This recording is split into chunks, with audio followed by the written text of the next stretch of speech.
Are you ready? Get in the zone.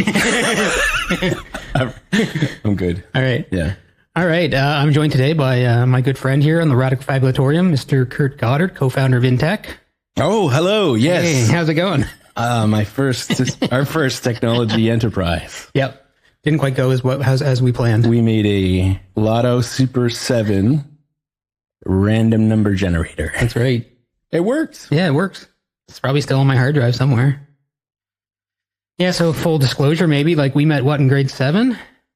Back of the class. Back of the class, grade 7. Grade 7. Yeah. Around the computers. Yeah, that's pretty funny. Yeah. Blake Stone, Exargon. Exargon. Really getting a quality education. Sussex Middle School. Yeah, well, thanks a lot for coming on the show. I've been trying to line this up for quite a while, I guess. Haven't I just been begging you to be on this show? Please, Jay. Well, once you heard Trevor Murray was on, I knew, if Trevor was on it. Trevor and Colin, you're like, no, enough. Steve Grass. Yeah, Steve Grass, yeah. Steve Robinson. You got all the cool people first. Now you're at the bottom. And who was the guy in the back of the classroom? Grade 7. He smelled funny. I'm desperate for guests now. I love it. That's hilarious. Here we are. Well, I hope it's not your last show. It might be. You're good. Yeah, I might retire after this. You're my white whale. I don't know what that means. Well, we did, right? Oh gosh, I just I've actually never read it. Yeah, me neither. Is that a hole? It's a hole. We probably should have been reading it in grade 7. Yeah. Probably our teacher's fault. Whoever she was. Yeah. Cool. Yeah, I mean, there's so many things we could talk about. I don't really know where do you want to begin? You want to begin today, in the present, or do you want to go back in time? Let's start in the present and work our way back. Okay. Yeah, reverse chronological order. That's good for witnesses, I hear. If you have somebody on the stand. Oh, really? Yeah. Okay. There you go. That's interesting. There. Did your wife teach you that? No. Oh, okay. I taught me that. But isn't she a criminal prosecutor? Yeah, but I'm a lawyer too. Or maybe you're just a criminal. Okay. I don't know. I heard it somewhere. Okay. Well, I'll believe you. No. So what are you up to? Maybe she did teach me it. Everything I know, I learned from my wife. Maybe she taught me it. Yeah. Okay. We can talk about the UN. Didn't you just get back from there? I was at the UN. Yeah. Let's fill people in on that. What do you want to know about the UN? To be honest, I don't know a lot about it. So it's in New York? It's in a lot of places. So the places I have went in the last few months were Geneva and New York. So what do you mean it's in a lot of places? There's different bodies and institutions and pieces of the UN. It does all kinds of stuff. So okay. I work under a particular treaty for my work, which is called the United Nations Convention on the Rights of Persons with Disabilities. And so in the spring or in March, Canada had to come before a committee. It's kind of like a bunch of judges almost, or they're legal experts, about its performance under this convention. And I got to be there with a lot of lovely other folks from Canada's disability community. And it's almost like Canada gets to tell everybody how great they're doing, and then the community gets to respond with their version of things, and it goes back. It's called a constructive dialogue. When you say community, what do you mean? Fair enough. So I work for an organization called Inclusion Canada, which is a national human rights organization that works on behalf of persons with intellectual disabilities and their families. But there are other human rights groups that are invested. So I think we were a coalition of 53 different human rights groups that represent various aspects of disability and rights in women and gender, different. So part of this massive coalition, not all 53 went, but I think there was maybe 19 representatives, and you go and you're kind of in this big room, and you talk between the government of Canada and civil. They call that coalition civil society. So the government would make their pitch or presentation, and then groups such as the group you're involved with would say this is what's lacking, or this is what. Yeah. So how it works is the government of Canada submits a report on how they think they're doing, and civil society collaborates and submits. So it was a privilege to be a part of that process. And so I helped lead on a couple articles of the convention, which are just like different rights. Yep. And so like the body, it's called the CRPD committee. The committee gets Canada's report and it gets our reports, and they ask questions to us, and then they kind of, it's almost like a judgment at the end of the day. They call them concluding observations. And so they put those out. They're not binding, but they're really good for people to like use as a document to hold the government accountable to.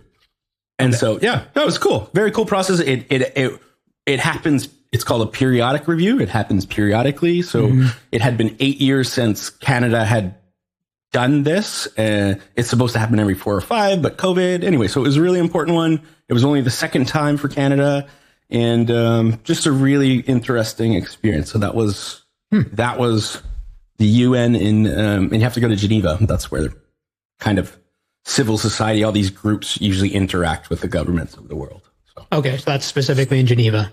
That's that process. And then in New York, it's more about governments meeting governments, but under this particular convention, civil society or like I guess non-NGOs, non-governmental organizations have an opportunity to go and try to insert themselves into conversations and push different priorities and things like that in New York. So okay. That was, yeah. And that conference, it's a conference that happens every year.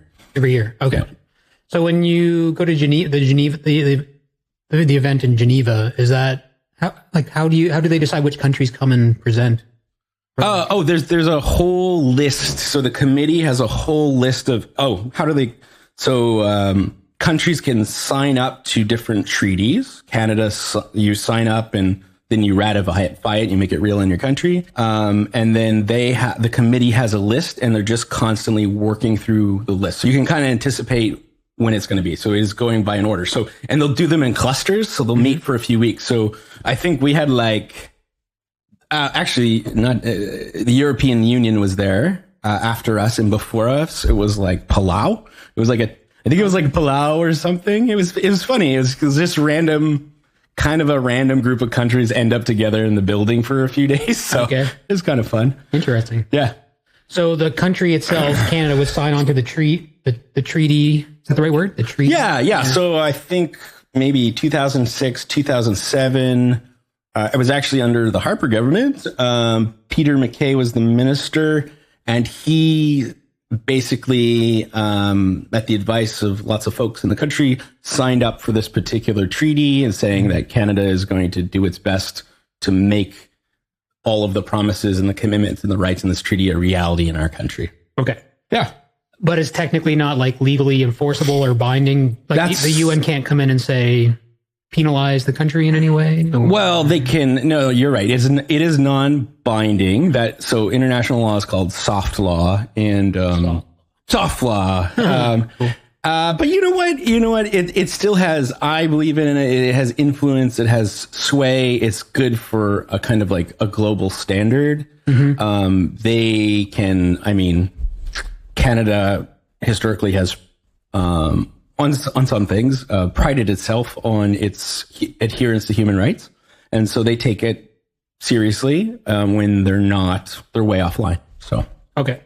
So if anything, it's a good roadmap or a good, and you know what? Our government does take it seriously. In fact, they'll get the report and they'll make some funding available to try to fix some of the things the community has raised or try to change some policy. I mean, it's not perfect, but it's like this dialogue that I think people should be a part of and know about, and does make some real change. Mm-hmm. Yeah. Okay. Wow, that's pretty cool. Yeah, it's cool. It's cool. So Geneva, New York, does it have any other events happen for the UN? There's other things that go on. I mean, there's all kinds of things going on all the time. Even when you're like in Geneva, there's other international things, or in New York, like this. I was there one time, and there were police and dogs and heightened security everywhere. And I'm like, what is going on? And the Security Council was meeting at the same time. So I think we were in the General Assembly, which is the big one you see on like the news all the time. Yeah. And then the Security Council was like the other room where the countries get together over different. I think there was a vote going on Gaza, and it like the whole place was just locked down and security was super tight. Wow. Yeah. Because there's important people in the room? Yeah, because it's usually like foreign ministers and not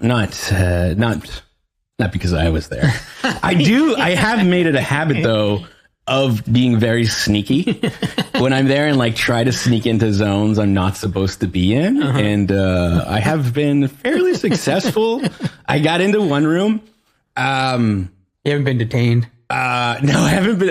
I've been scolded, and I always play, oh my, I just got lost. I'm a lost tourist. I went to one room and I was like, I just wanted a place to work that was quiet. And I was like, okay, I got past the guards. And usually I get past the guards because I do have a bit of a pass and I make sure I'm like suited up. I got my tie on. I kind of look like a UN staff and I just walk with intent and like I walk really confidently and that I can normally get past a lot of places. Okay. And so I got into this one place and it was all quiet and it was empty and I was working and then like slowly started to fill up and I was like, hey, what's going on here?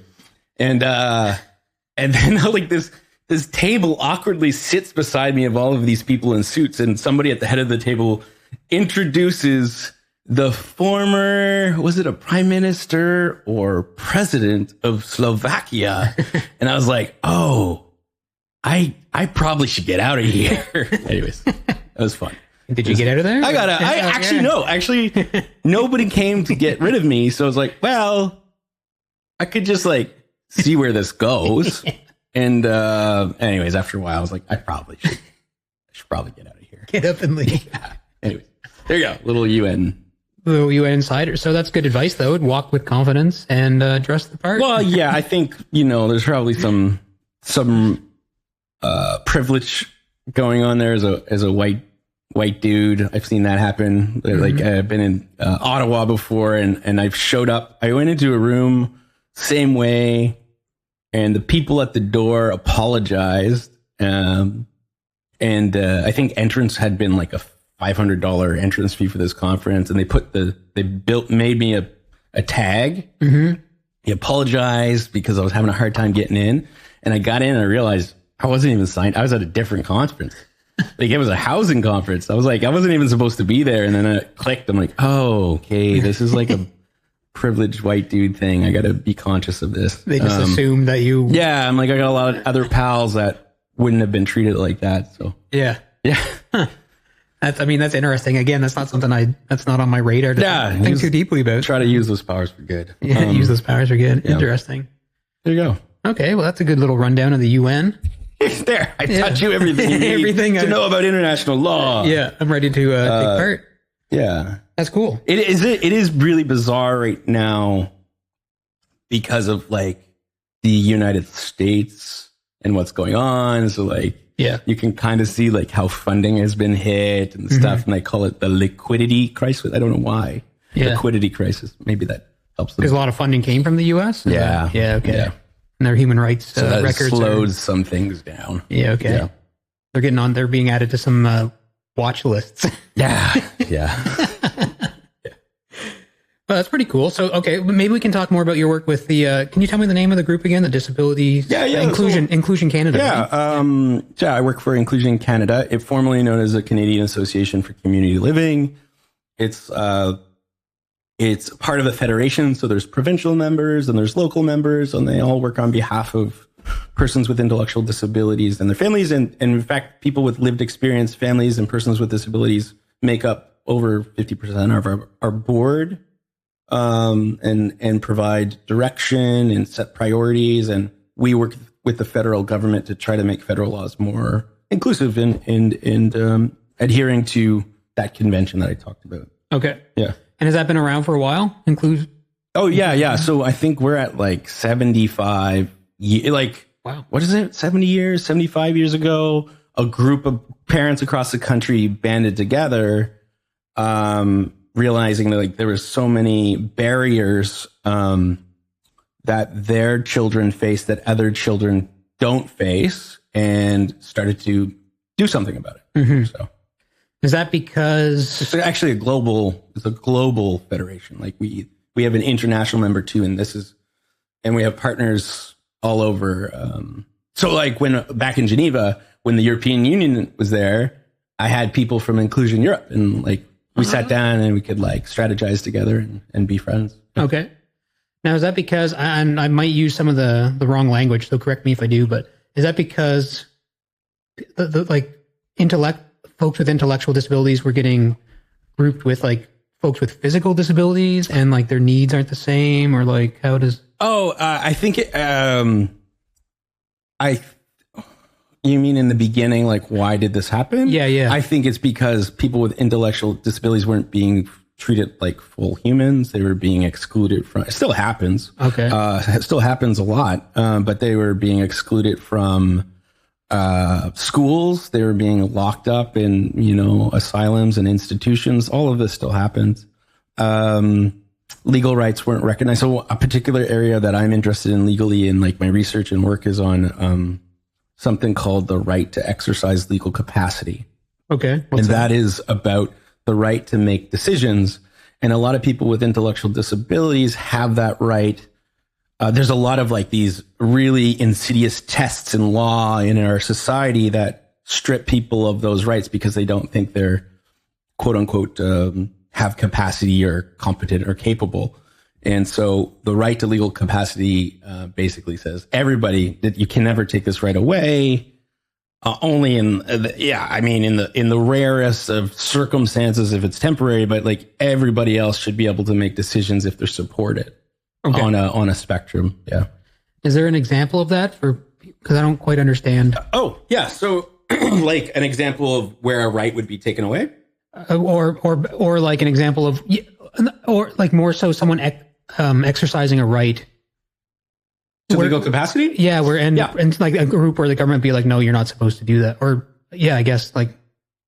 Yeah, I mean, like about. Like, is it like someone who wants to live on their own? Yep. Okay. Yeah, it could be property. So a lot of like the three main areas, because there's so many areas, but like a lot of people work in property issues. So can somebody sign a lease? Okay. Right? Got it. Under a law, like they might say you have to be able to understand and appreciate the consequences of and a lot of people would say, even though it's called a presumption of capacity in law, a lot of entities, governments, municipalities, landlords would be like, well, no, like you can't sign this. Mm-hmm. Or in banking, the capacity to contract. Can somebody open up a bank account? In healthcare, to make decisions about their own body? And in fact, a lot of people used to get sterilized and when they didn't want to be because people didn't think. Anyways, yeah. Yeah. And in fact, we have a thing. It's called different things in different places, but it's called guardianship. And it's when you have like somebody legally declared not to have capacity. Yeah. And that basically strips you of all of your rights. And some people feel forced to do this to their loved ones because it's the only way they feel they can navigate government systems and benefits and all that kind of stuff. Because they can now speak on behalf. Let's say they have a child. They think that's or right feel or have only know or the law only has recognized. But yeah, I have to say, like things are changing. Actually, New Brunswick is way ahead. It has some of the most progressive legislation in the world.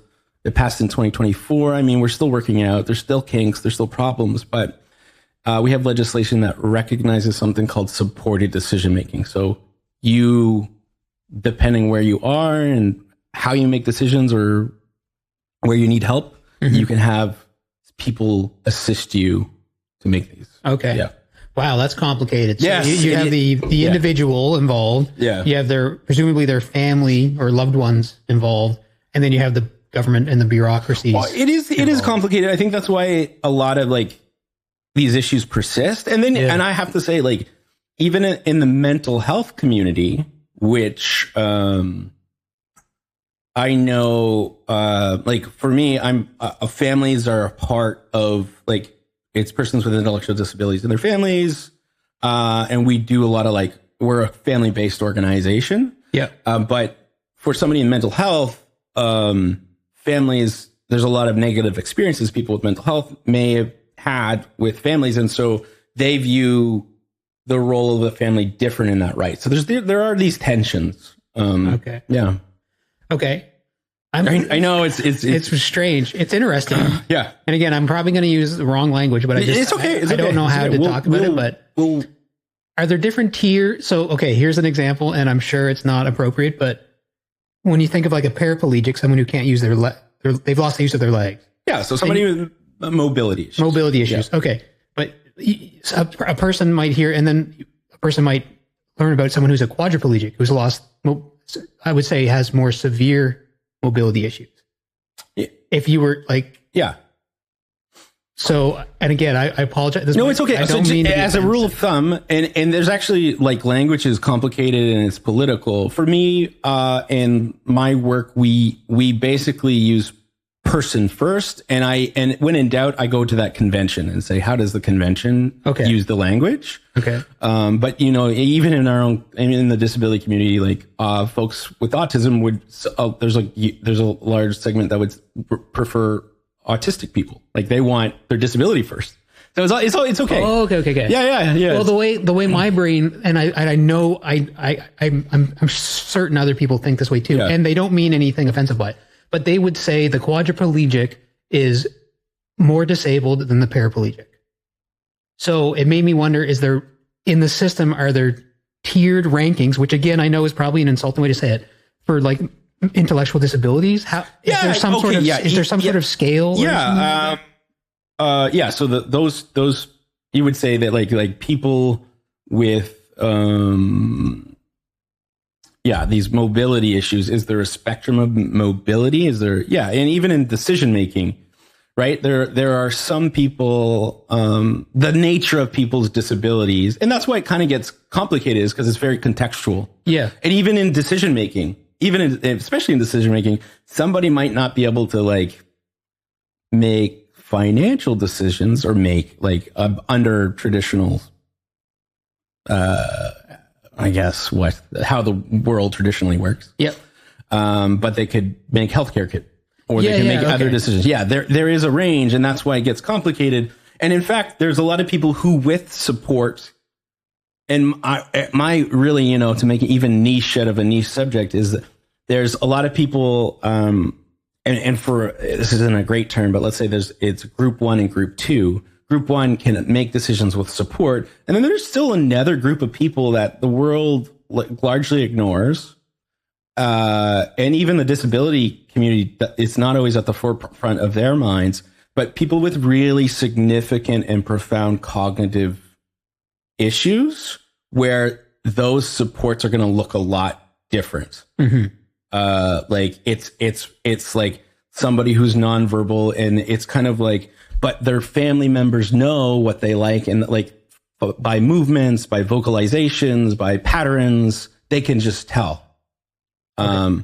And I still think, that is choice. Those are decisions that need to be respected, that aren't respected in a lot of areas of the world. Mm-hmm. And with kids, because they're on the flip side, you want to make sure that there's safeguards and somebody's not taking advantage, and et cetera, et cetera. But, Yep.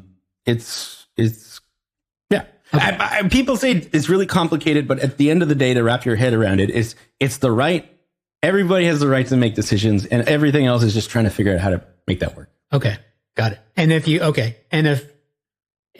the person is under guardianship or whatever may be called in that country, they lose all those rights. Yeah. Here's an example: Britney Spears. Okay. Yeah. Okay. Amanda Bynes. Amanda Bynes, I wasn't familiar with. Yeah, they were both under. So Britney Spears, if you look at her journey, yeah, how, and you can, I think there's well, this is well documented, like her struggles to try to, and she was under a guardianship regime. It was called conservatorship. Okay. In the United States, wherever she was, and that's exactly what it was guardianship. So she was stripped of her rights, right, and because of a mental health episode or a pattern of mental health issues. Yeah. Like her family went to the courts. They got this process, and it took her years to get it back, and it's expensive. And look how powerful and well-resourced she is. Yeah. And it took her that long. It took her like a decade or two. It's very dangerous. Yeah. Interesting. Okay. So does that, okay. There we worked in. Wow. Britney Spears. Amanda Bynes was under the same thing. And that would have, okay. And so the family can convince the courts Yeah. to do that without the person's Yeah. authority, or obviously because the whole point of it is to take away their ability to make any decisions. Yeah, because they think those decisions, they don't understand and appreciate, that's the usual legal test. Do you understand and appreciate the consequences of your decisions? And they would say to the courts, based on this doctor and this psychologist and these tests, that they don't. And we would like you to put them under this order. Wow. Okay. Which is pervasive across the planet still. Okay.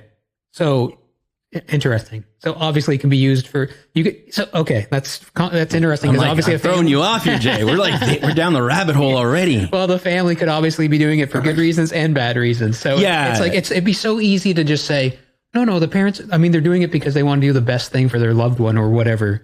But then it's very easy to see that there'd be plenty of. And I've seen that, right? That's the tricky thing. I have seen families advocate passionately for things I would think are violate rights, right? So I would say, like, do we represent families? We represent inclusive families. So and families who adhere and want the vision in that convention, right? That's why these standards and these laws are so important. They give you kind of a North Star.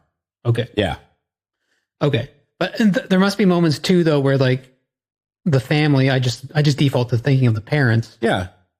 They kind of don't want their child to like a child with an intellectual disability or son or daughter is like, I'm moving out on my own. I got an apartment.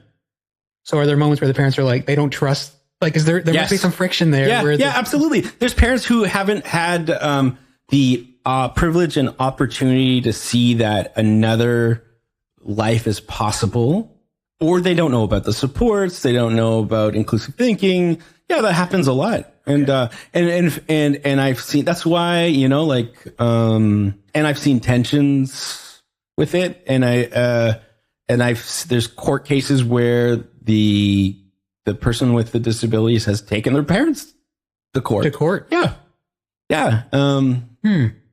So is there resources out there for a family in that situation where the parents are fearful of this? Because obviously I'm talking about parents who are they're thinking about the love of their child and protecting their child. So they mean well.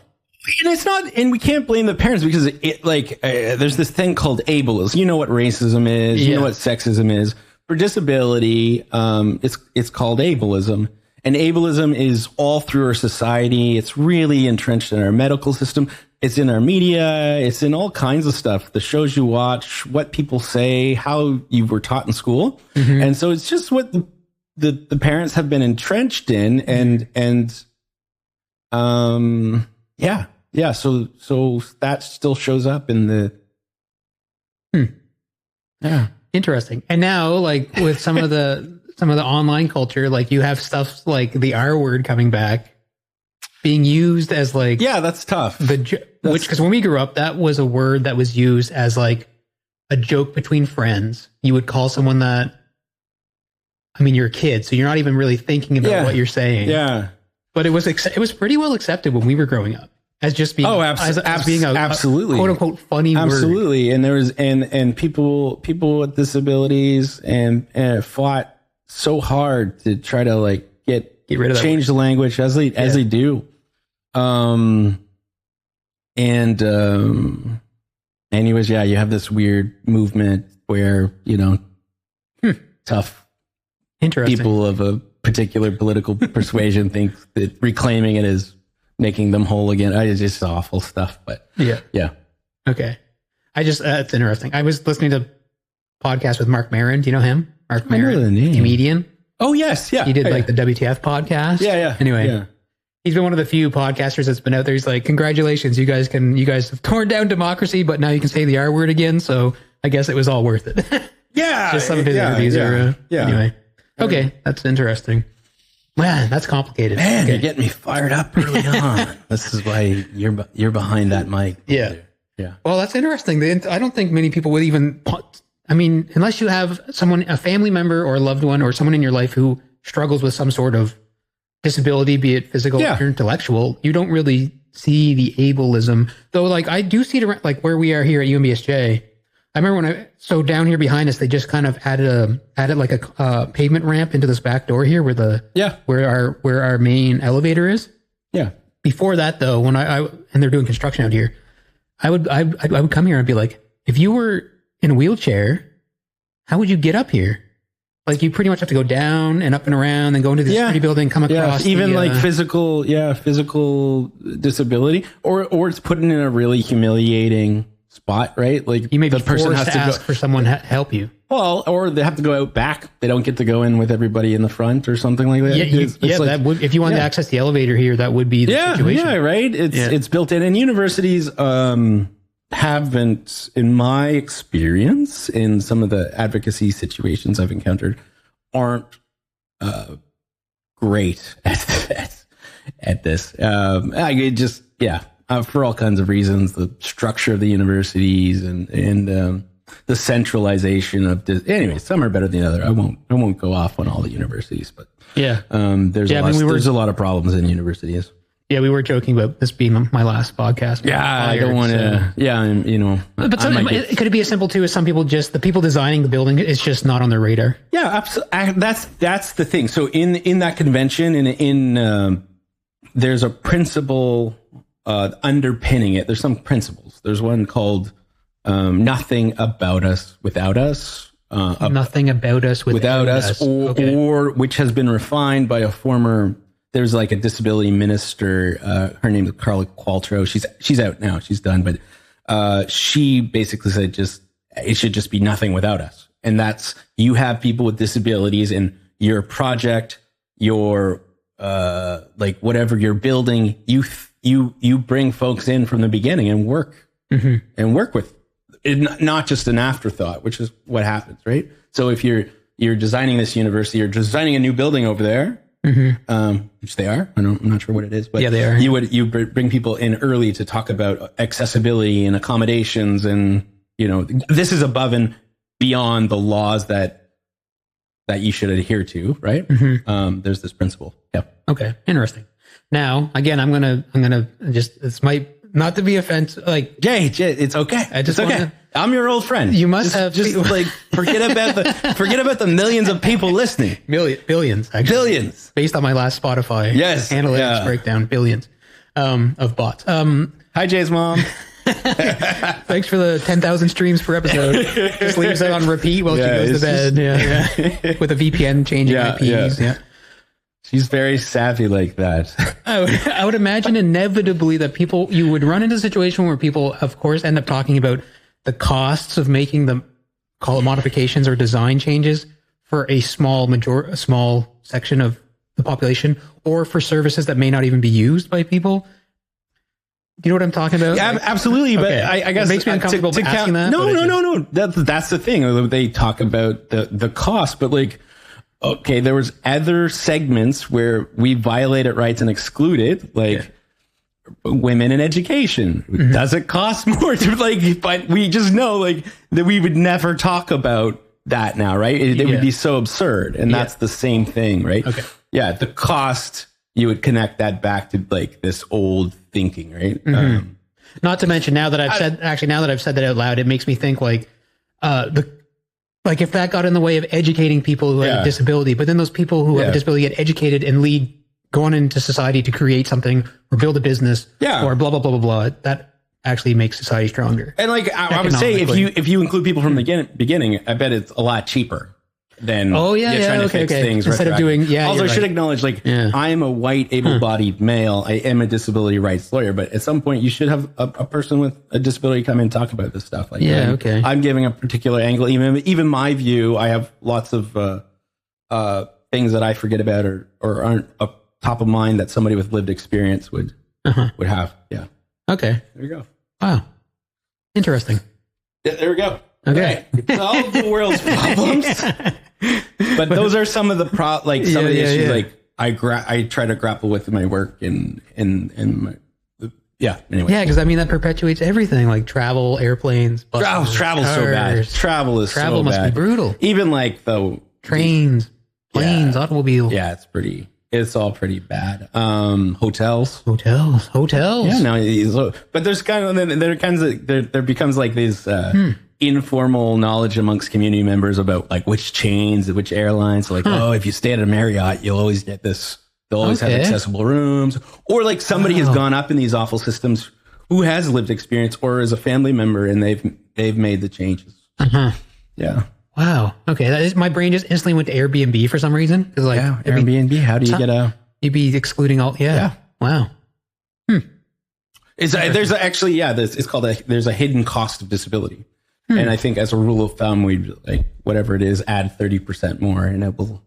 Yeah. And that's what. Yeah. So society, you have to pay extra money. Yeah. Wow. Isn't that funny? Wow. Interesting. Strange. Let me take a sip of coffee while I ponder that. All right. Well, thanks for that. That's got my brain churning. Yeah. It gets you.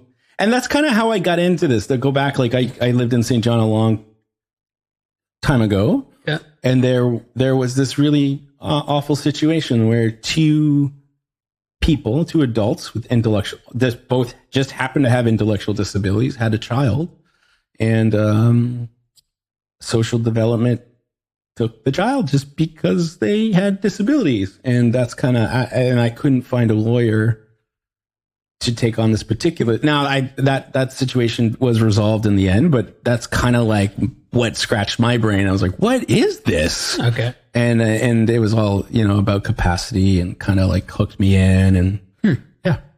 Wow. Yeah, that's a whole. And we segue to AI back to like people on that, which I'm excited. I don't think there's been a lot of work, and I would like to do this. I get really excited about it and how to do it, but with artificial intelligence that predicts like these patterns and predictions. How could you help folks who have had these barriers in the world, like people who are like nonverbal and things like that, to help? And because if their supporters pass away or change, things get really tough. So how could we capture some of those decisions and help support decision making when parents age out or they don't have the same supporters? So I think there's a whole cool world of things to do there that we're just like on the cusp of. And meaning the folks with the intellectual disabilities could use AI to help them make decisions. Yeah, to help record there's decisions and help people understand their likes and their preferences and health, property, all kinds of. There's a lot of work done to do it safely, to figure out how to do it, if people want to do it. I think about that a lot. Okay. Interesting. Okay. Well, yeah, maybe that would be a good segue into AI in general, because we were chatting about that before. We were chatting. Record. Oh, it's GPT-5. I don't want to date this. Oh, that's okay. If you're going to play this in 3 years' time. Yeah, 3 years' time. I mean, it's GPT-7 day. It's August 7th, 2025. Yeah, it's going to make our breakfast for us. Yeah, I just loaded it into my robot at home. Yeah. We'll start the year is 2030. What's the Tesla bot called again? Optimus? Gosh. Optimus. Oh, really? Yeah. Optimus. Got my Optimus bot loaded What does that bot do? It looks like it's pretty just a general bot. Like it's a general bot. Yeah, like got hands, and they have it serving popcorn and taking orders at a restaurant. I've always been got really into Short Circuit movies 1 and 2. Those are like my favorite, with Johnny Five, and he was a good robot. You know, the lightning. It was like a late 80s movie, early 90s. Oh, yeah. The light. Oh yeah. He's built by the military, and then the lightning hits him, and he like starts reading, and I think I saw that in your old house. Yeah, it's like that's all I did growing up is watch Short Circuit. They're preparing for this moment. So what do you think's going to happen? So when they get robots and they do load it with GPTs, or AI, they already have, right? Yeah. Okay, so yeah, I think we're kind of in this funny phase, and I'm not a technical person, but these algorithms are advancing, and they're just. But I think the robotic stuff is going to, in a few years, catch up to this moment we're in, and it's going to be so wild. Yeah. Well, I mean, I mean, if you look at the history of like Boston Dynamics videos, I know there's a little bit of like magic in their videos because like there's controls involved in pre-programming. But when you just watch the way they move, like the way their joints and elbows and knees, the robots move, it's like pretty. It's like it's got that creepy human vibe. Would you buy a first gen Tesla robot if it was affordable? I probably would. Yeah. Yeah. Probably would. And what is the okay? And like we use AI to like get rid of kind of boring, repetitive tasks. What do you think you would use it for? I mean, if you could just check it off and tell it to do chores, it would be like I just despise doing dishes. I can't get around it. We don't have a dishwasher. Yeah. So like that would be the dishes. That would be like one of the top things. This $10,000 robot is doing my. And you know what? 100%. Some pieces of appliances are quite expensive. Yeah. And it's just that simple. $10,000 toilets. Yeah. I mean, there's times where you're lying in bed, perhaps to take out the garbage. I mean, these are really simple, silly things, but you'd be like, okay. It's always on. Yeah. Take out the garbage, please. Garbage. Yeah. Recycling. Now, if it could, I mean, you could maybe already have automated cars, so you don't need to worry about it driving, being like a butler type situation. But it could mow the lawn or rake. You can get robots that mow. I've seen they're in my neighborhood. Oh, really? Yeah, robotic lawnmowers. Anything that frees up time. Yeah, is relatively valuable. Yeah, I like doing the pots though. That's kind of like I might have to negotiate because that's like where I think at night and I just listen to. Well, the robot might ask you to be like. You take a turn doing the dishes. I bet the robot's going to be doing all the art I want to do, and I'll be doing the routine tasks. I think that's what's going to happen. Oh, but then you'll want to. It's going to be the painter, and I'll be like, you'll put the robot under conservative. Oh gosh. Oh gosh. So what about AI rights? Oh, yeah. Have you ever read iRobot? The book? No. Have you seen the movie? Because the movie's way different. Yeah, I think I've seen the movie. The movie's way different with Will Smith. Yeah. The book's about. It starts with like Susan Collins is a robot therapist. So she's interviewing. Is she robotic? No, she's a human. But she's helping the robots. Yeah, that's how it starts. She's like a psychologist or whatever. Oh gosh, a robo-psychologist. And obviously her work doesn't go well. Yeah, well, it's different, way different from the movie because it's a bunch of short stories compiled into a book. Oh, okay. But even the audiobook, it's out there on YouTube for free, so it's a pretty interesting story. It's way different and better than the movie. Oh, okay. Yeah. Okay. Yeah, check it out. Is it scary in the end? Does it say... I'm a little blurry on how it ends, but no, it's not scary. I mean, it's it's very Asimov-esque, it's just sci-fi. I can't remember if it's considered a happy I should ending. say, to tie this all back, when I was in New York, I went to at this... it's called the Conference of State Parties, and governments of the world and folks with disabilities did. There was sessions on AI, and it wasn't I'm very Pollyanna, I'm very positive about it, but it was a lot of a lot of fear and a lot of worry and anxiety because all of that ableism and the discrimination I'm talking about is going to be baked into a lot of the models already. Okay. Or left out entirely in disabilities and thought about. So actually a lot of people are freaked out in the disability community about AI. Huh.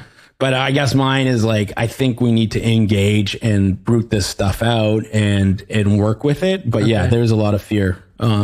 Because the data that's being fed to train the LLMs are just it's just missing. Well, think of even something like hiring. Yeah. Would a hiring algorithm necessarily think somebody who needed a number of accommodations is the person they should hire, right? And they might just do an economic. Yeah, how is it deciding, right? How?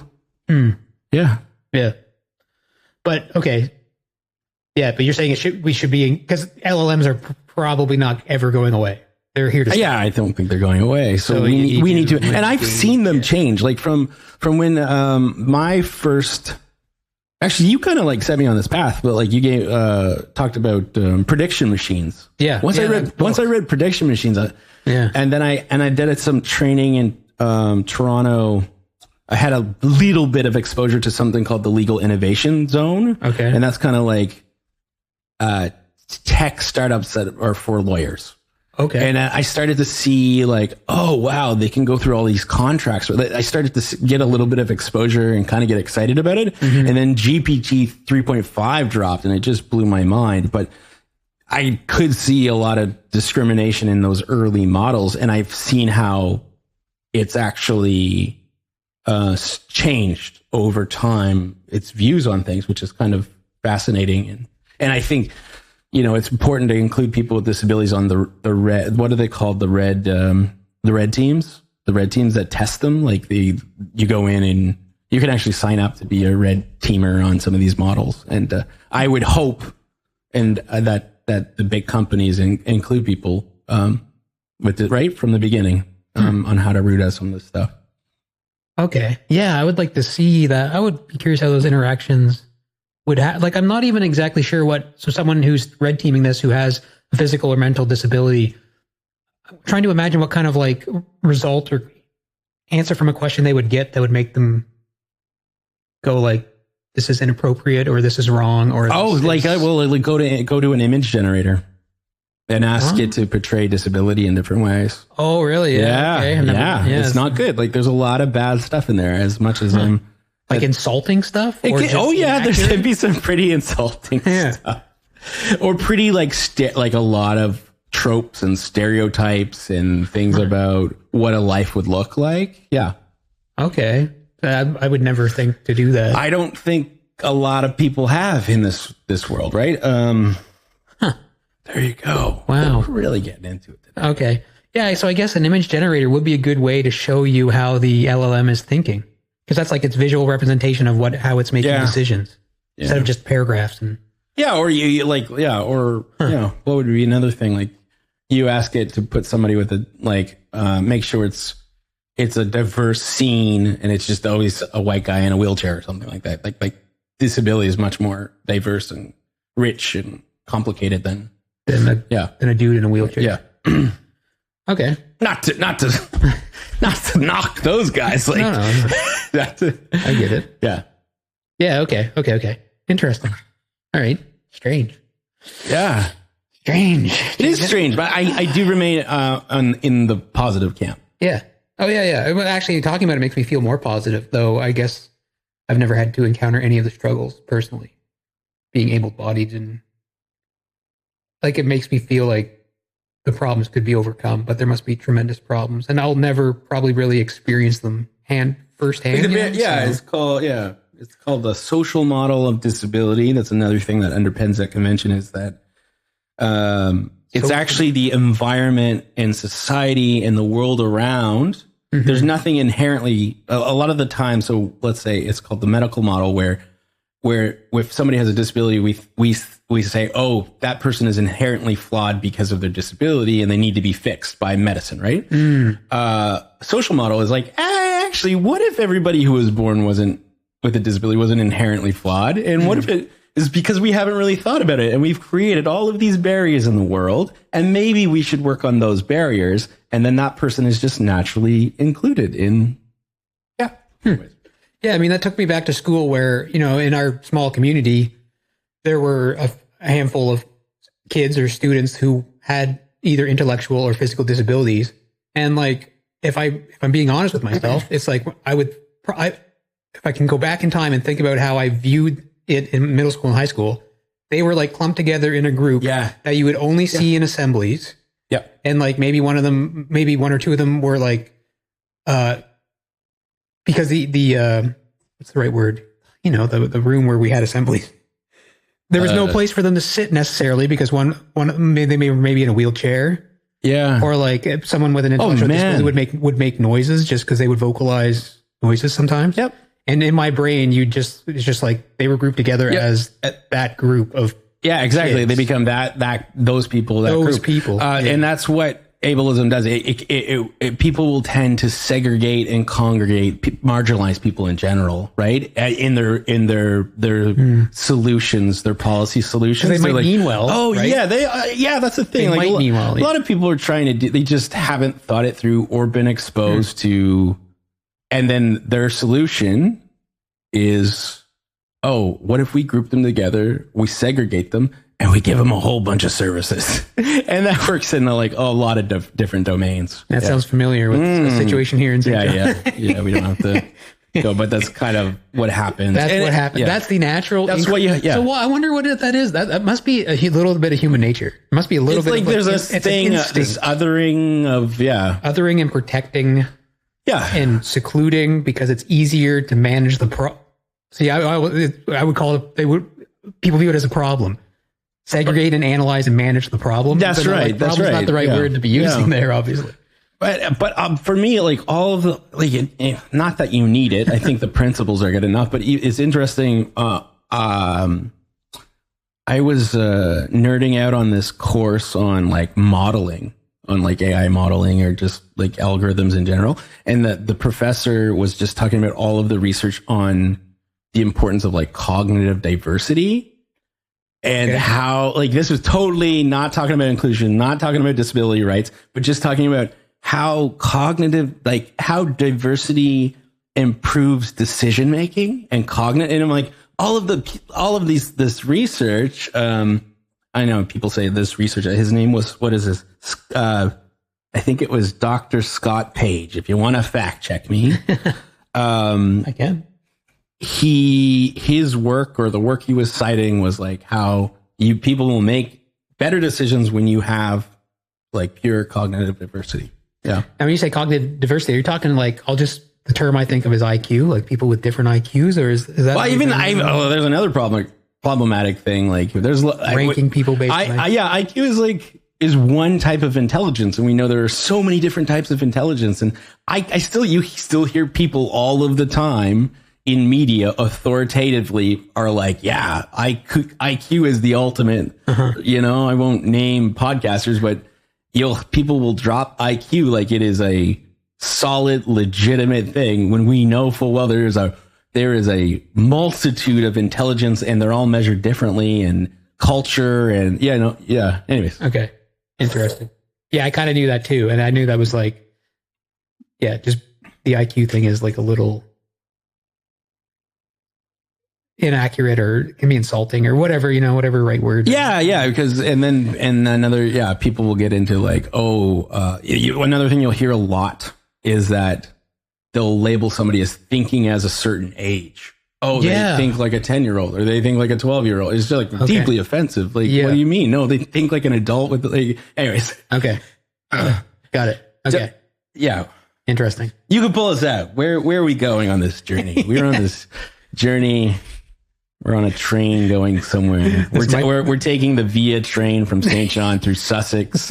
It's 6 o'clock. The horn's blowing. Kids are on the baseball field. I love taking the train. Well, do you remember that passenger train? I briefly, because I had an uncle who came to Sussex on it once when we were real young. Actually got off in town? Off in town. Oh. Deep cut. Very, very blurry memory. Where'd they get out at? The station in Sussex. Station? No way. Yeah, Uncle George. We're talking old. That's where you get ice cream. Yeah, Sully's. Shout out to Sully's. Well, let's do a hard pivot into running. Oh my gosh! Okay, this is basically a running podcast now. Is it? That's I've had coping mechanism. I've had Colin. Oh yeah. Mark, you had all the good runners. Okay, now you're down to me. That's awesome. Well, no, you got the Denver, the Denver. John Denver Deer. No, the Devon Deer Run Club. Yeah. It's cool. It's a cool thing. What do you know about it? I know you got merch, so you're trying to make some bucks. It's not me. I'm not the merch. I'm just kidding. We just need to make even. Why did we order 5,000? Yeah. Why'd you get 5,000 coasters? We're never going to financially recover from this. Yeah. Well, no, yeah. So I mean, there's all this talk of stuff happening in Sussex, and we all kind of like came from that area. So I know Colin Swift is involved in. Why are all these kids running in the forest? What happened? It's just the wild times, man. Is it the Eggwater Fountain? It's definitely the Eggwater Fountain in like Church Avenue. That explains what happened to me. Yeah, all that water, rich vitamins, and smells. Okay, maybe we don't want to talk about running. No, we can talk about the Devon Deer. Yeah, I started I need structure in my life for all kinds of different reasons, and I always wanted to be a morning person and struggled with that because snacks and garbage TV are good late time habits. Yeah. So I just started. I I just showed up and I put out a call. I told a couple people like in the boxing community, and I don't know, I just posted it. And I was like, oh, well, maybe there's somebody else out there that will run with me, because I wanted to go all year. And I'm like, I'm going to do it on Monday and I'm going to do it on Wednesday. And I picked 6:15 a.m. because I don't know if 6:15 is random, because it just seems a little bit kinder than 6 o'clock, 6 a.m. Yeah, psychologically. And I was like, I'm going to pick this time and I'm going to run these bridges, because I would do in the woods, but I don't know. It's so much thinking. Colin's very good at trails and navigating and stuff like that. But I'm like, I want something so simple. If I'm not there, it can run very easily. And so we just do the Bridges loop, which is a 6.5 kilometer loop in Fredericton. The walking bridge? Yeah, the walking. We run those. We just run those. Everybody's welcome. You can go as fast or as slow as you want to. Okay. Well, you say those. There's multiple walking bridges? Oh, there's one walking bridge, and then there's the Westmoreland, which has a sidewalk on it. Oh, okay. And so it's turned into this cool thing. Like first there were like 5, 10, 15 people, and then now we have a community of regulars between 30 and 60, and then like a wider group of over 100 and some. And like now I have people who hear about the group before they even move to the city. Oh, neat. Or they're in the city for a conference and they drop by because they've heard about it. And they want to run. Yeah. Okay. Yeah. Wow. That's so it's cool. turning into this, and it's a really diverse, neat group of people. And there's a coffee time after. We go to Pickering's Roundhouse, and there's a little shop called Grain and Grind. Shout out. They've been really wonderful to us. And it's turning into this really cool thing. So cool. Yeah. You feel good. Your body just adjusts. Yep. How long does it take to do the loop?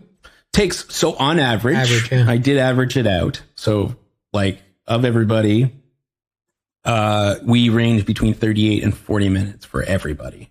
Okay. So you can still like have lots of time you don't have to have a coffee. You can go get ready for your job. And a lot of teachers were upset, like not upset, but they're like, we would go, but we need a little bit earlier, but I just can't. I just can't do it. 6:15. Yeah. It's been a really neat. I got to know a lot of really cool people that I never would have met if I hadn't had this. And I wanted to be back to inclusion and inclusive.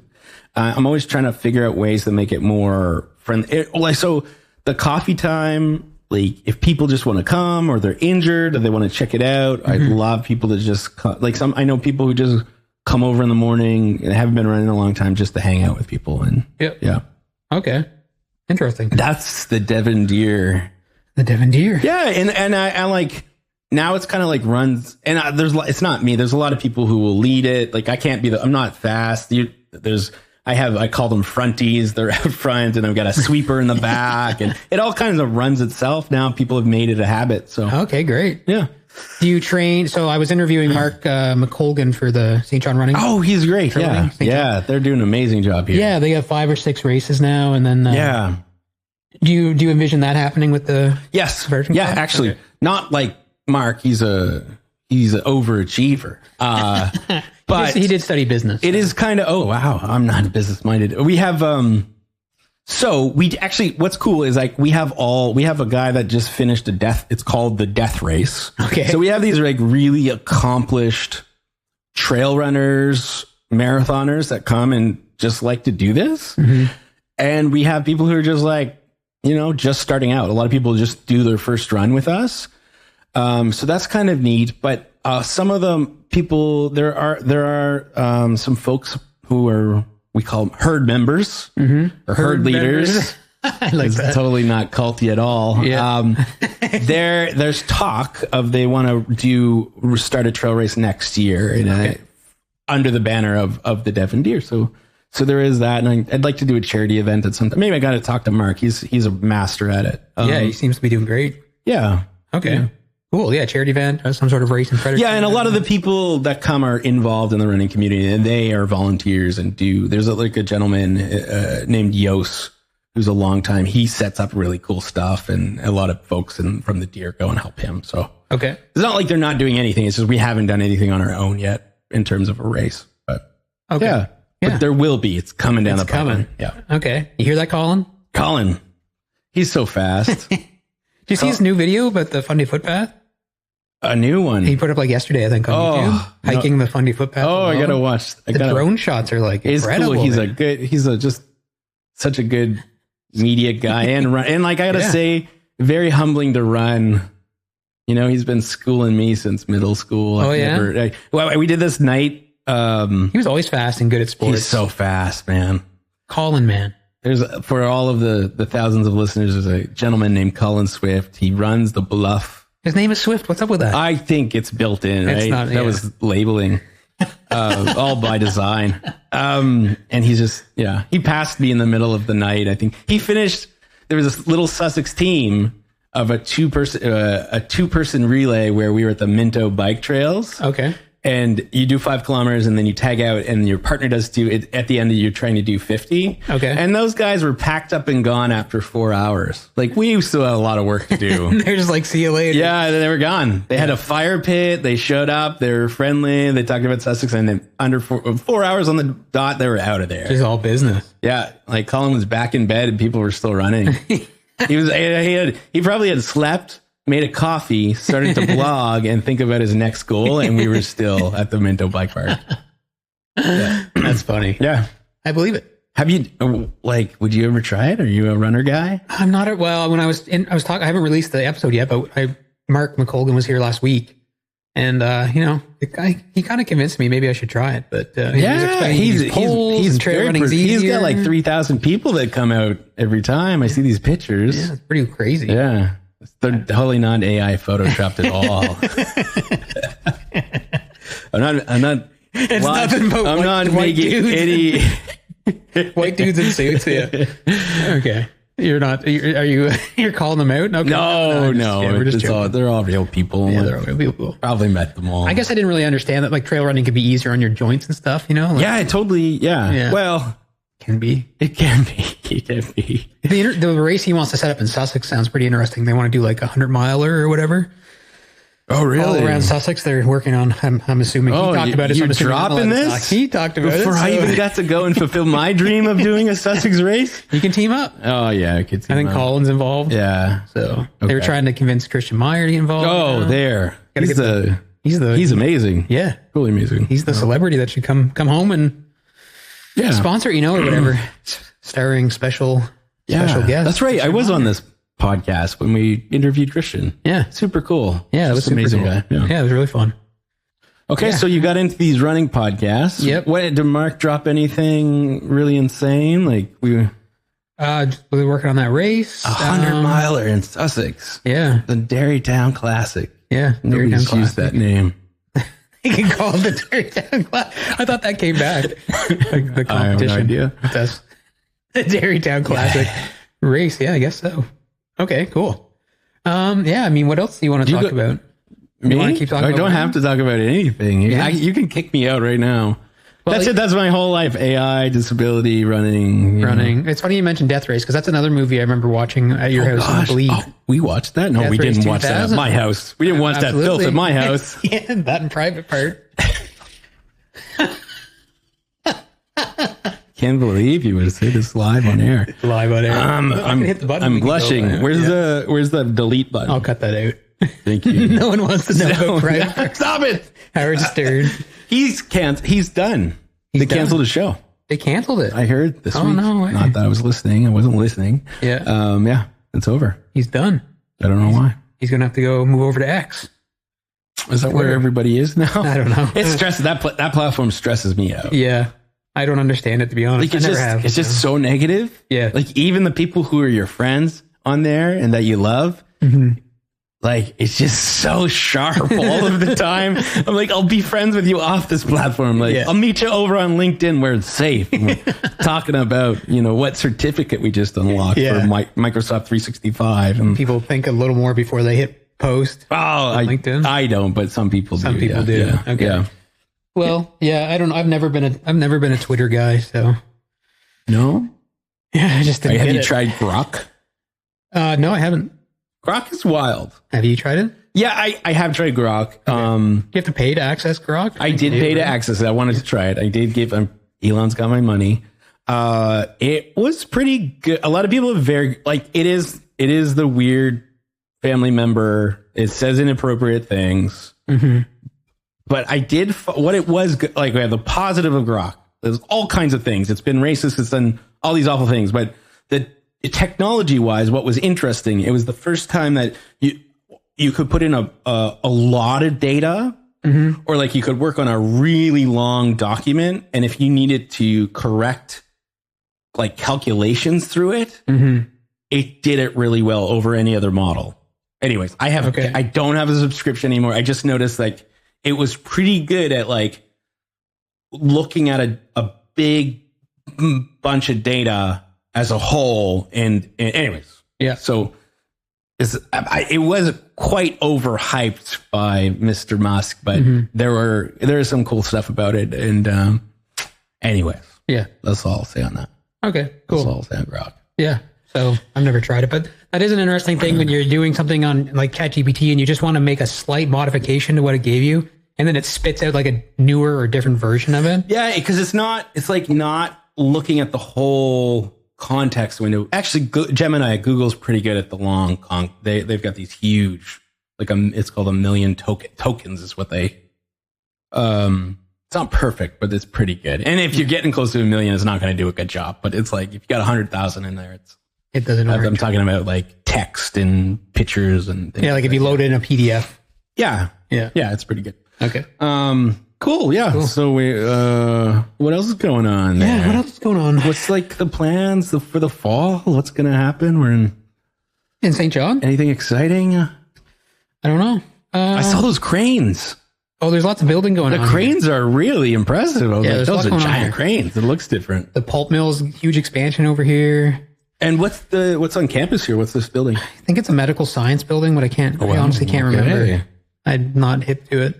No. But it's they've been working on it for a couple of years now.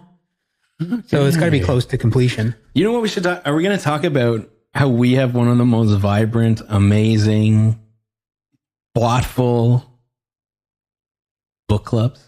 Oh, yeah, sure. We do. Yeah. Thoughtful and amazing. I was like that's a lot of pressure. There's actually most of us just debating which book we're going to read, but we have a high school book club. I don't think there's not a lot of those out there amongst our demographic. I don't know. Yeah. I could be wrong. Maybe every dude's got a secret high school book club. It's possible. Maybe. Well, so if Tucker Feeney came on here, that would mean I've had every member of the book club on the show. We've covered a lot of good stuff, but it's been going on for a few years. Yeah, I guess it's been that long, eh? Yeah, it's wild. Once we got too old for a Rebusion. Yeah, Rebusion book club. That's what it's going to morph into. Yeah, cool. Yeah. Anyways. Yeah, maybe I'll convince Feeney to come on sometime. What book would you like to read? Maybe we should take a poll from the audience. Yeah? What do you want us to read? It's just a Dan Brown book. Dan Brown? So we just go back. What was that Dan Brown book that was super popular? It was like a Tom Hanks movie. The Da Vinci Code. Oh, the Da Vinci Code. We just like hammered the Da Vinci Code in an afternoon. I'm thinking of something different. The Effective Executive. I thought his name was Dan Brown. Oh, Peter Drucker? Oh, yeah, Peter Drucker. Yeah. Yeah. Actually, we have not done a fiction book. We've only done nonfiction. Why is that? I don't usually read much fiction. The only fiction I've read in the last few years was I went through a huge Asimov kick. I destroyed I must have read 15 of his books. And then I'm reading Mia Maxwell's book. What was your Asimov? I read a lot of his short stories. I didn't. So if you look, I can't remember the exact webpage I used, but because his stories, some of them are groups of short stories that become novels and some of them are novels, but there's like the Robot series and then there's the Galactic series. And I just looked up online the order that you should read them in. Oh. Not necessarily the order he released them in. Yeah. And I just worked my way through, because Kendall has pretty much all of his books. Cool. So I just worked my way through in that fashion. He's such a neat, Yeah. All back to the robots. The robot novels are cool. Like the detective novels where it's like the human detective is working alongside, like, within robots. Co-intelligence. Yeah. Asimov created it. This concept of. But the Galactic series, which is Foundation, they made that into an Apple TV show. Foundation. Oh, okay. So that's like his. I've only watched Severance, a little bit of the Severance on Apple TV. That's all. I don't know if I watched Severance. It's a weird one. Foundation is like one of his most classic or famous like trilogy. Started out as a trilogy. Sorry, which one's the Apple TV one? The Foundation. Foundation? Okay. But they changed some of the stuff, as they do in shows. But the first 3 books, super good. Super awesome. Okay. No robots in that series. Oh. Eventually, he kind of bridges the gap between the world because it's all one big universe. Did you ever do any Arthur C. Clarke? Do you know that guy? Yeah. I did try to read one of... Rendezvous with Rama? No, wasn't that They were going to make a movie of it, and it kind of like disappeared. He did Space Odyssey. Did he write Space Odyssey? No, that was... Arthur C. Clarke? Oh, maybe. Yeah, maybe. I think so. I'm sorry. All the sci-fi nerds out there are just freaking out right now. They're just like, these guys, they don't even know they're robots. They don't. I mean, all I've really read is Asimov, so. Okay. And a ton of it. But. Yeah, I felt guilty for a long time about not reading more fiction. I really felt guilty, and I had to let that go. I was just like, well, if I just read nonfiction, like, at least I'm reading. That's exactly what happened to me. So I was trying to read for years and years and years. And then like 10 years ago, when I was back in university or NBCC, I read, I think it was The Magic of Thinking Big. Okay. It's kind of like, I thought it was at the time in my life, it was like the perfect book for me to read. It's a little cheesy. It's kind of like a 50s, like, it's like a self-development type of thing. Cool. And I loved it. And then I was just like, I love self-help nonfiction books. And then I just started devouring books. Yeah. I think it's fine. I did have a huge complex. And when I do read fiction, I learn a lot from it. Like, you learn like interesting words, and like the authors have gone to a lot of trouble to research and make things. But that's actually what made the book The Martian really good. Did you read The Martian? No, I haven't. Oh man, that book. I almost read that whole book in one day. Really? I read like 75% of it in one sitting. I couldn't put it down. My wife, Rebecca's like that. She will read a book in one. I do it. I'm like, I'll have 10 on the go, and I'll do like 30 pages, 10 pages, 30. Like, I'm just in this weird, but some people just devour. Yeah. I'm the same way. Once I accepted the fact that I had to have like 3 books on the go at once. Yeah. And even if I only read 10 pages at a time. You do 3? I've done anywhere from like 3 to like 6 or 7, just 10 pages at it. And if I don't finish a book, I don't feel guilty either. I think there is some, I can't even remember it. All the psychologists are rolling over now. But there's something about switching that helps you remember. Like when I switch texts. Yeah. You're like, I'll do a little bit here, do a little bit here. Like it's something. Anyways, I'm sorry, psychologists, when I'm way wrong. Probably helps you like connect commonalities or something that aren't obvious. You know what I mean? I don't know. Yeah. So what are you reading right now? I'm actually reading a fiction book. Mia Maxwell's books from Sussex. Finding Lady Baltimore. Oh, actually, it's really good. I'm only about 80 pages into it, but I'm surprised when I was reading it. I was like surprised at how easy it was for me to visualize what she's writing. Okay. Which I'm assuming is a sign of a good author, I would imagine. Like it vividly in my mind. You have an image. Yeah, right away. And I was like, whoa, this is probably a sign that it's a... Again, I'm very I haven't read fiction in a long time. So, okay. But yeah, I would check it out. And they're a Sussex author. Yeah. Okay. You can get the book here, I think, at the Right Cup Cafe. You're like actually selling them right now. I get a few on your... Yeah. She was on the show before the book was out. Oh, yeah. Oh, wow. Okay. And then I was reading the newest. Well, he put it out a while ago, but Dr. Gabor Mate. Oh yeah, actually, I'm reading Scattered Minds right now. Oh, I haven't read that one. Yeah, The Myth of Normal. That's the one. Yeah, he wrote it with his son. Yeah, I'm probably about halfway through it. It's pretty big. It's a pretty big book.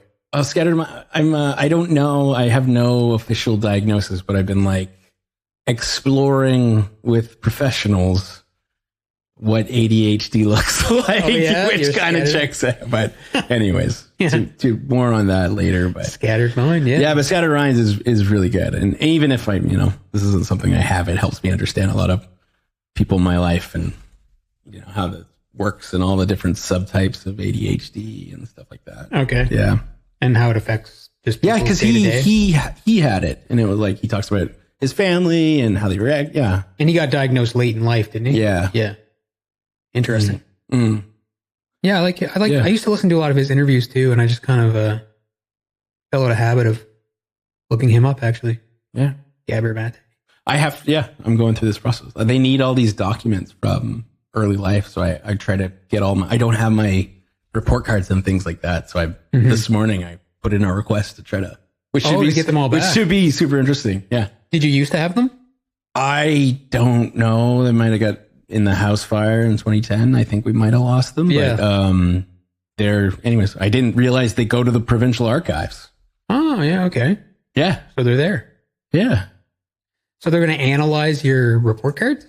They need it. Yeah. If they need it to determine, yeah, they part of it is like especially between grades 1 and 6. What's reported? Really? Yeah. What the teacher says about you as a student. Yeah. Interesting. Which I think I can't even remember them, but I don't know. I think I was just like really quiet and shy, but maybe, I don't know. Interesting. We're going to find out what's in there. I wonder what was it. Yeah, I asked my wife, like, Rebecca, she showed me hers. Like, I was like, hey, do you have your report cards? In like 30 seconds, she walks out with this folder and everything is 90s too. It's like all perfect, right? Yeah. And I was looking at her kindergarten and the grade 1, and the details is just incredible. Like, she's got paragraphs, handwritten paragraphs on every sport she did in grade 1 and how she's coming along in like badminton. Wow. And I was like, what? The teacher did this? Yes. Wow. Yeah. Anyway. So there might be this treasure trove of... I'm gonna see what I can find. Yeah. Interesting.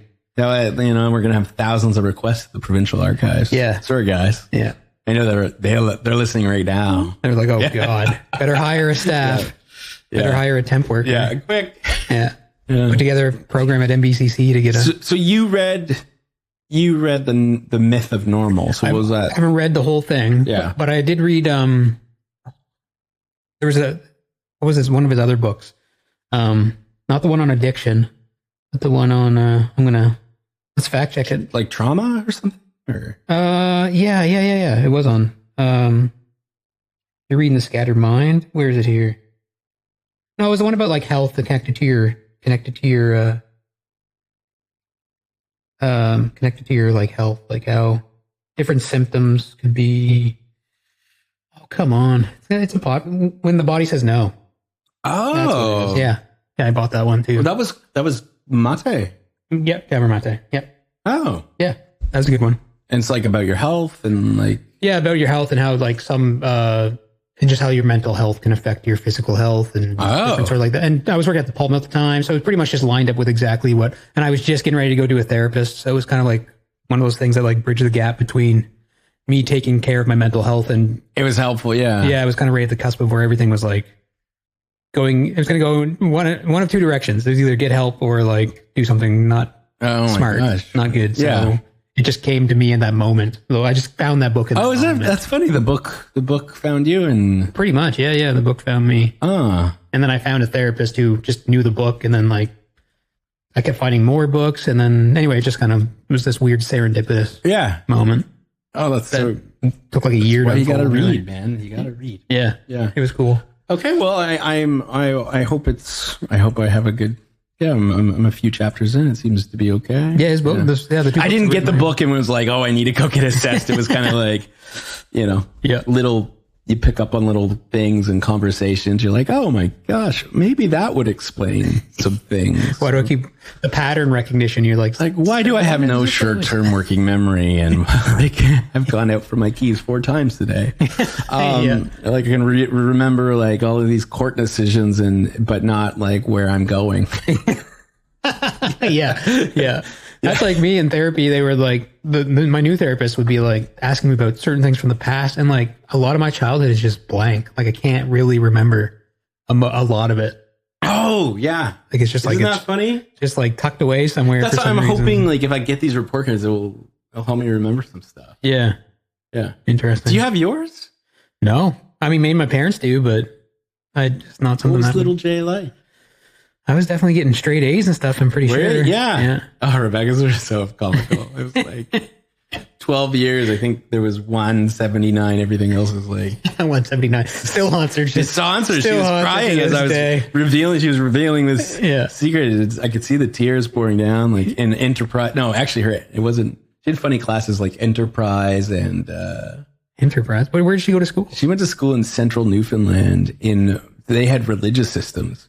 And so she was in the Pentecostal Assemblies of Canada school system. They all eventually did merge. Wow. Into anyways. The Rock. You just The never Rock know. is You never know what's going on. Have you been over there? You have. I was born there. Where? Stephenville. Oh my gosh. West Coaster. Do you still have people there? No. It was my parents were just there for work. So We're so close friends. I know where you're from. yeah. I don't know where you're from. Are you from St. John? Or were you born in Sussex? I was born just a few meters over at that St. John Regional. Mm. You know, people weren't born in Sussex when we were, unless it was like. I feel like Kendall told me her brother Dakota was one of the last people. Is that born there. right? Yeah. I met somebody, that was a bit older than me the other day, and they're like, I was born at the St. Sussex. I was like, what? No, you weren't. I know you're lying. People aren't born there. You're a liar. Yeah. So Stephenville, have you been back? We used to go somewhat regularly when we were growing up, but no, I haven't been back to Newfoundland in I know there's a lot of Acadians. Are you Acadian? Am I Acadian? Yeah. No. You're like straight up. Mainlander, fake Newfie, because my parents were just there for work. My mom's from around here. They were there for work. Okay, so they didn't indoctrinate you in. No. Okay. I moved to Sussex when we moved to Sussex when I was like 2 or something like that. So. What were they doing in Stephenville? Sugarcane. My dad was working at the Sugarcane in Stephenville. Okay. Yeah. The mill. Shout out to those folks there today. Yep. Shout out to Stephenville. This is on. I'm sure this is blaring on the radio. Syndicated. Yeah. They must have a community station there. They must. Yeah. I don't know. I've been by it. I haven't. Western Newfoundland, I've only been a couple times and it's been pretty quick. I'd love to go. Yeah, it'd be fun. It's to super beautiful. Go back there and drive. I wonder if the cost of the ferries have reduced along with the other. Yeah. Yeah, they have. That'd be sweet. I used to like taking the. Well, I remember I taking went the across ferry. the Confederation Bridge and it was cheap. $20. Yeah, everybody's smiling. Everyone's happy. Fist pumps. Like you could just tell the vibe was good. Mm-hmm. $20. Yes. We saved so much money. It's like a third of the price, isn't it? That bridge is still cool. Yeah, it's a cool bridge. Yeah. Yeah. Digby Ferry, I think, is cut in half too. The price of the Digby Ferry from St. John to Digby. Yeah, that's a fun one. That's a too, nice man. one. Yeah, I walked on there once and got picked up by Mike Cadet. You just got lost and wandered onto the. He was living in the area at the time. In Digby? Where was he? No, I was like 45 minutes away. Oh, that's right. Not Yarmouth, he was the other doing direction. his tours. He wasn't in prison, but he was a guard. He's working at a youth prison at this point, or youth detention center. That's tough work. Yeah. He's going to be okay. He'll be okay. Hey, Mike.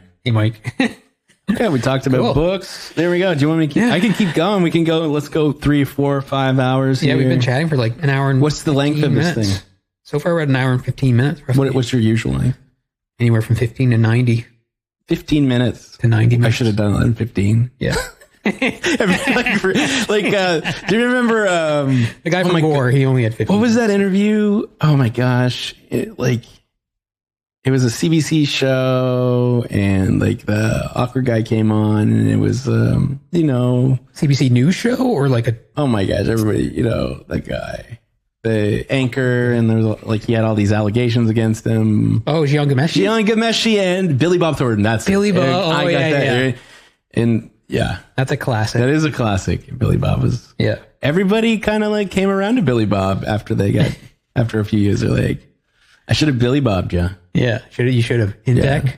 Yeah. You didn't get notes from my manager not to mention Intech. Yeah, we never got the copyright on that from Lotto Super 7.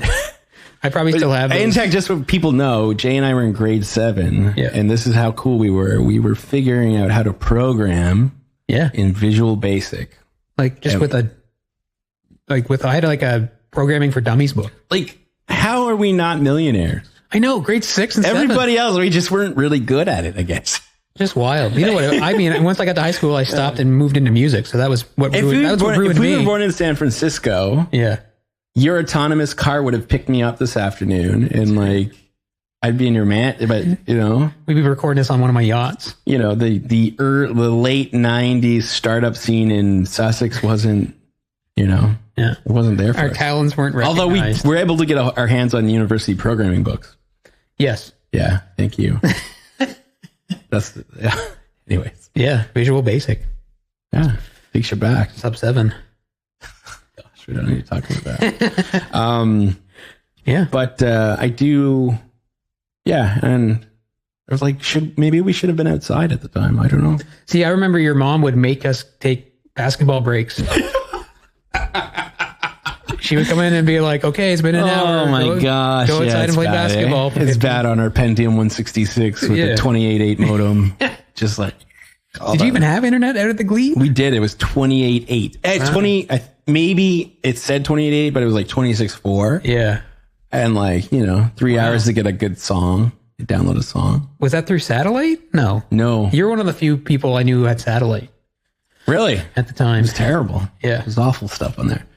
You could find some stuff that kids. Oh my god, that was like the first time. And also, I don't know how these there was like channels that were just news clips. It wasn't a news station. It was just like these raw news clips all the time, and I often think about how that's affected me as a human being. Well, now that's like as I listen to the BBC in the shower every morning. That's like the whole internet now, just clips of of emotional inducing. It was weird. And it was one of these huge ones, and you could hear it moving when you're like switching. Oh, really? I think it's like bands. If you, I can't remember. There's like letters, and you'd switch it, and you could hear outside, and it would go, and it would, whole thing would just move. Connect to a different satellite. Yeah. Didn't your dad have like the hacked cards? Whoa. Didn't you have the cards that would get the free I don't know anything about that. I don't know anything about that. I have no idea. I'm probably thinking. I didn't know. I'm probably thinking about Dan LeGraley. Absolutely. Yeah. His dad had the hack cards. Sorry, Dan. There's no moonshining happening at my house. I wasn't aware of it. I was largely unaware of it. That's funny. Yeah. Okay. Cool. Okay, there we go. Back into Intech. What did that's the name we chose. Intech, yeah. We were so responsible. That's like, I don't remember why. I'm sure I could dig up an old hard drive that was wrong. We could have had a cool name. That's pretty cool. I mean, we were in grade 7. I do think Intech with a K, I think. I think we had the idea about file sharing platform before Napster came out. And it was just like general file sharing. Yeah. And we just couldn't action the idea. Mm-hmm. That's my big claim on it. This is what there's the hook. Do you think they stole the idea? We invented file sharing. I invented the internet. I invented coffee. I don't know. It was, maybe there were parallel ideas at the time, but if it was 1997 and we're at the back of a different classroom. Mm-hmm. No, it was 98. I think we had the idea in 98. We were more sophisticated. 98. Yeah. We had better ideas. Better ideas in 98. Porn had just started to wreck our lives. Corn and biscuit. Too much corn. And I think about it, imagine remember the golden age of corn? We lived it. And we're doing okay. We're doing okay. Yeah. They had banger after banger. It was so dark. Follow the leader, then issues. They were so sad. Yeah. Can you imagine just years and years of going around touring just playing that? It's not even so anyways. Yep. They still have some bangers, I'll probably put some on as I go back to Fredericton today. Yeah, man. Their album Follow the Leader's good. Their first record's good too. What was the first one called? Self-titled. You're like, it's also in your lap. You'll sell me a bootleg copy. Yeah. I'll burn you a copy. Burning things was so amazing. Yeah. Yeah. Well, yeah, that's cool. I can see your fidget. He wants to wrap this up. Well, this is his last interview. It just got fired. Managers. It just came in. I see it. It came in. I got fired too, Jay. Yeah. You get the text too. Yeah. I can see I'm about to get the pink slip. Because I accidentally went live. We're not recording. We're broadcasting. I wondered why I hit these on, but do these buttons do anything? No. I can push cough. it? I can push you can try the cough button. It might mute your mic. Yeah, it does. Does it mute me? Yeah, so you hit it again. Hold it in. Am I back on? Yeah. Oh, you're hitting the wrong one. Is there? Hit the next one over. I guess it's not working. But this one, see, it mutes. This is how you can tell the light changes. Can you help? Am I all back together? You're all good now. You're like, I've shut his mic This mic isn't working. I've shut his mic off. Yeah, I could shut your mic off. Mic's off now. Let's finish on what's a story? Let's finish on something. Finish on a story? Okay. What's something we should talk about? I don't know. We did do sports. We did play hockey together. You play hockey? You used to figure skate? What?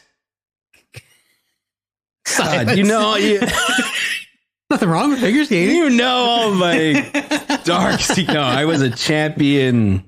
Didn't Dustin figure skate too? No, he's all hockey. Oh, he's all hockey. He's all hockey. See, now, what was wrong with figure skating? Nothing is wrong with it. It's a brilliant sport, and I support it. And and we should have more figure skaters. I loved it. No, it was good. So the difference between figure skates and hockey skates are quite interesting. It is quite interesting. Quite interesting, right? It actually led to the scar on my face. Oh, really? Yeah. So I switched. I was in grade 7. I met you. I immediately was feeling the peer pressure to conform. You'd handed me the Korn CDs. You'd got me into like small tech startup, and then I was like, I got to join hockey. The dark web. Yeah. I showed you the dark web. And you immediately showed me the dark web, and I was like, okay, I got to leave this. I have to retire from figure skating. Though things were looking okay, like the 1999 Corner Brook winter, like Canadian Winter Games are coming up. I was going to tryouts, and then I met you. Did you actually go to tryouts? I did go to tryouts. Oh, cool. I didn't make it to Corner Brook in 1999. I joined Jay's hockey team, and but when I first made, like the first day when they gave me those hockey skates, there's no picks on them. Nope. I wasn't wearing a helmet. I was in Hampton. I think it was in Hampton, and I put them on, and I immediately try to go backwards. Just like this natural feel, because your picks you can like do all kinds of picks are amazing. Everybody should have picks. You can control when you're going backwards, you can control right? so you can much dig into the ice. Oh man, it's like driving a manual compared to like an automatic here.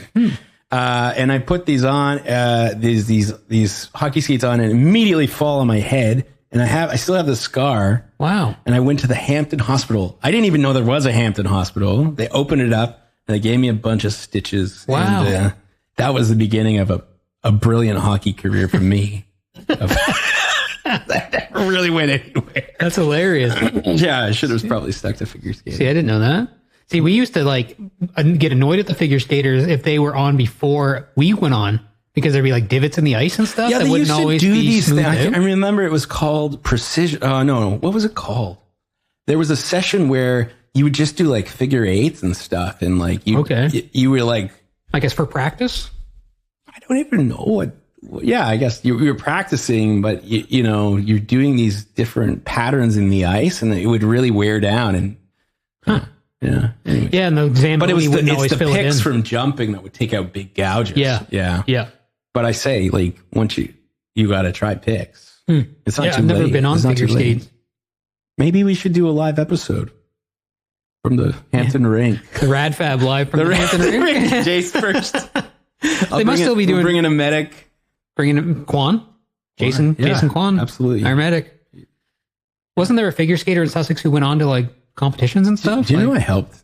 I know I'm lying a lot on this podcast and exaggerating, but I helped influence Jason Kwan and inspire him to become a paramedic, because he took me to the skate park in Fredericton. Okay. And I am not a skateboarder, but I was trying to be one. And my leg slipped off the board and my foot planted and it just snapped.